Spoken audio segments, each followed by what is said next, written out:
Hi friends. तो जैसा कि थंबनेल आपने देख ही लिया होगा, ये video regarding IBPS SO 2025 first exam के बारे में है। तो आइए बिना किसी देरी के स्टार्ट करते हैं वीडियो को। वीडियो था ईजी था, क्या कुछ था, तो स्टार्ट करते हैं। ठीक है, तो सबसे पहले तो एग्ज़ाम सीक्वेंस का बात किया जाए तो सबसे पहले आया था आपका इंग्लिश आया हुआ था, उसके बाद रीजनिंग का सेक्शन खुला, उसके बाद क्वांट का सेक्शन खुला था। ठीक है, तो इंग्लिश में जैसा कि आपको पता ही है 50 क्वेश्चन होते हैं 25 मार्क्स के। ठीक है, तो पहला में आपका RC आया हुआ था, जो कि RC भी 2 था, एक ऑनलाइन गेमिंग के ऊपर था, एक लिक्स के ऊपर था। ठीक है, तो मैं तो ऑनलाइन गेमिंग वाला किया था, जिसमें 8 से 10 क्वेश्चन थे, इजली मिल जा रहे थे, मतलब पढ़ने पे। लिक्स वाले में काफ़ी मतलब 2 RC था तो स्किप कर दिया था उसको, उसमें भी एक आध 2 क्वेश्चन किए थे। उसके बाद आपका क्लोज टेस्ट आ गया था, 6 क्वेश्चन इसमें भी थे। फिर आपका ये वर्ड यूजेस था, जिसमें कि होल का वर्ड यूजेस पूछा गया था, कहाँ पे सही वर्ड यूजेस है नहीं है। फॉर्म था, फिर टोहोल्ड था। टोहोल्ड तो ये वाला तो समझ में नहीं आ रहा था कि क्या होगा, कैसे होगा। ठीक है, आपका फिर आ जाता है एक एरर डिटेक्शन। एरर डिटेक्शन बहुत ईजी, मतलब मैं बोलूँगा ईजी, बहुत ईजी आया हुआ था। ठीक है, उसके बाद फिर आ जाता है आपका रीअरेंजमेंट ऑफ सेंटेंस।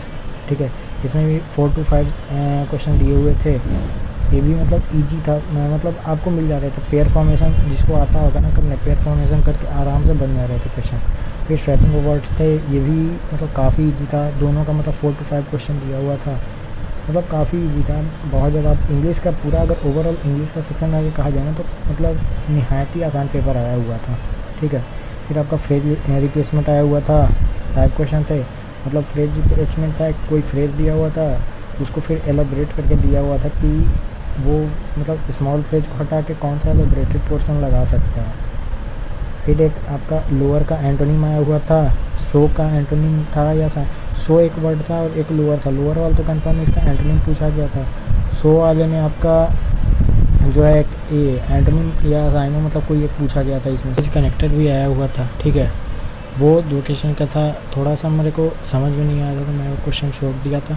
और इसी के साथ इंग्लिश में मेरे टोटल अटैम्प्ट हो जाते हैं 29 का। आ जाता है रीजनिंग का सेक्शन खुलता है। ठीक है, ये आपके हैं, ये आपका आता है 50 क्वेश्चन 50 मार्क्स के। ठीक है, फिर चाइनीज़ कोडिंग आती है, जो कि लेंदी थी थोड़ी सी, क्योंकि मतलब आपको जो है ना अगर आप बनाने बैठ जाते हैं ना, 1 नंबर आपको दे ही रहा है वो। ठीक है, और आपको DS के फॉर्म में था, और DS के फॉर्म में चाइनीज़ कोडिंग दी हुई थी, और दिया हुआ था कि इन दोनों को पेयर करके मतलब ये क्या आ सकता है, इन्फरेंस कुछ था। ठीक है, तो वो 2 क्वेश्चन थे इसके, बट मैंने इसको स्किप किया। ठीक है, एक डायरेक्शन दिया हुआ था, ईजी, काफ़ी ईजी आई हुई थी, 4 क्वेश्चन इसमें थे, ईजी आई हुई थी ये।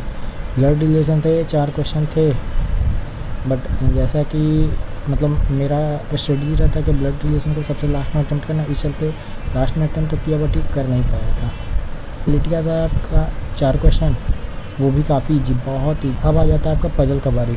ठीक है, तो पजल में आपका 8 फ्लोर और सब्जेक्ट उसमें दिए हुए थे, 5 क्वेश्चन थे, आराम से एकदम ईजी बन रहे थे ये। मतलब भाई अब एसओ का पेपर है, एकदम ईजी भी तो नहीं कह सकते, मगर एसओ के पेपर के हिसाब से ईजी आया हुआ था। फिर आपका आता है सर्टेन रो, जिसमें आप बताना, मेरे को 13% आ रहे थे। फिर उसमें भी 5 क्वेश्चन थे, इजीली एकदम मतलब बन गए थे, आराम से बन गए थे। जो उसके भी थोड़ी सी अच्छी प्रैक्टिस करके गया होगा ना, वो भाई बना लिए होंगे। फिर एक स्क्वायर बेस्ड पजल आई हुई थी, जिसको मैंने टच भी नहीं किया, मतलब टाइम ही नहीं बचा था। इसमें सर्टेन नंबर ऑफ पर्सन थे, जो कि बाई डायरेक्शनल दिख रहा था। तो पीछे वाला मैंने बताया था ना आपको कि ये सर्टेन नंबर ऑफ पर्सन थे, वो 13% थे, रो में बैठे हुए थे। वो था ना, वो आपका नॉर्थ दिख रहा था। ठीक है, बट ये जो है आपका सर्टेन नंबर पर्सन, ये आपका बाई डायरेक्शनल था, नॉर्थ साउथ। अगर पेपर दिया होगा तो आप बताइएगा भाई, ऐसा ही पेपर आया हुआ था। एक फिर आपका DS था, 4 to 5 क्वेश्चन था। ठीक है, एक मशीन इनपुट आई हुई थी। ठीक है ना, ईजी थी, और भाई मेरे को लेंदी लगी, क्योंकि मैं इधर मेंस का मतलब प्रिपरेशन तो कर नहीं रहा हूँ। ठीक है ना, अब 1 तारीख से मेंस का प्रिपरेशन स्टार्ट करूँगा APS PO के लिए। ठीक है, तो मैंने लॉजिक तो ढूंढ लिया, लॉजिक मतलब मिल रहे थे, आराम से लॉजिक मिल रहे थे। ठीक है ना, नंबर थे, नंबर में आपका था इवन -2 था, और ऑड +2 था। इवन +2 था और ऑड -2 ये चल रहा था।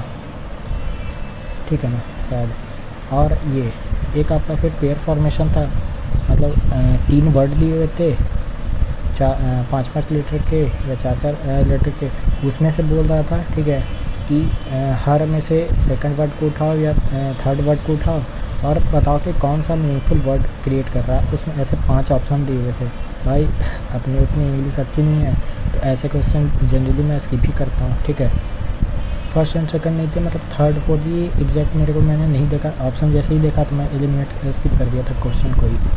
हाँ, तो इसी के साथ इसमें मेरे रीजनिंग में जो टोटल अटैम्प्ट हुए थे, ठीक है, वो मैंने 17 अटैम्प्ट टोटल किए थे। पॉइंट की बारी आती है तो अप्रॉक्स 5 नंबर थे, ठीक है, रॉन्ग नंबर 5 नंबर थे, वो भी रॉन्ग। इजी मतलब 2-3 तो मिल रहे थे। एक स्क्वायर पे चल रहा था, एक क्यूब का पैटर्न चल रहा था, 4 क्यूब 5 क्यूब 6 क्यूब ऐसा चल रहा था। फिर एक डिवाइड और एक मल्टीपल चल रहा था, डिवाइड बाई 2 इंटू 2 3 ऐसा कुछ चल रहा था पैटर्न, ठीक है। फिर एक डी आई आपकी आई हुई थी, डी आई आपकी 4 आई हुई थी, ठीक है ना, डी आई आपकी 4 आई हुई थी।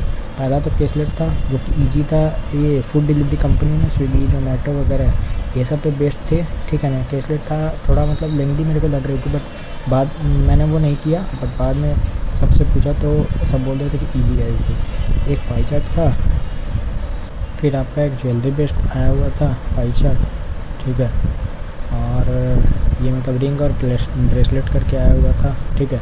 फिर एक आपका टेबलर डी आई आया हुआ था, डिश बेस्ड थाई और कुछ क्या तो के से या पी से कुछ नाम था ऐसा कुछ।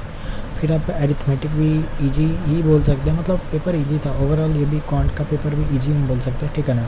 इसमें आपका टाइम ऑफ वर्क का क्वेश्चन आया हुआ था, प्रॉफिट एंड लॉस आया हुआ था जो कि वॉच और बैग के बेस्ट पे इसका एमआरपी 2000 आ रही थी, और रिसिपी जो है ना 2000 आ रही थी। तो आप कमेंट कीजिएगा कि आंसर सही है गलत है, आपने क्या बनाया था।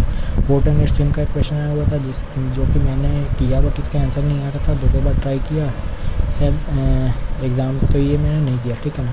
फिर एक ट्रेन पे बेस्ट आए हुए थे क्वेश्चन जो कि ये भी मेरे से नहीं होती यार, ठीक है। एक मेंसुरेशन था, ये भी मैंने नहीं किया, ठीक है, नहीं मेरे से बनी। और एक फिर आपका अरिथमेटिक में ही मिक्सचर आया हुआ था मिल्क एंड वाटर पे, जिसका आंसर आ रहा था मतलब ये 20%। 180 लीटर का मिक्सचर था मिल्क और वाटर, जो शायद 5 और 1 के रेशियो में था, ठीक है ना। तो इसका आंसर 20% आ रहा था। एक्स का वैल्यू निकालना था, और एक्स पूछ रहा था इनिशियल मिक्सचर से कितना परसेंट है, तो वो 20% आ रहा था। फिर पार्टनरशिप का क्वेश्चन था, फिर एक एज का क्वेश्चन था, फिर आपका Q1 Q2 में था मेंसुरेशन का क्वेश्चन, फिर एज बेस्ड क्वेश्चन था। लेटरल यही थे। और तो भाई इसी के साथ मेरे टोटल IBPS SO 30 अगस्त 2025 फर्स्ट शिफ्ट के जो अटैम्प्ट हो जाते हैं वो हो जाते हैं क्वांट में 29, रीजनिंग 17, इंग्लिश में 37। बाकी आप कमेंट करना कि क्या आपके कितने बन रहे हैं भाई। ऑल फ्रॉम माई साइड, मिलते हैं नेक्स्ट वीडियो में। Thank you.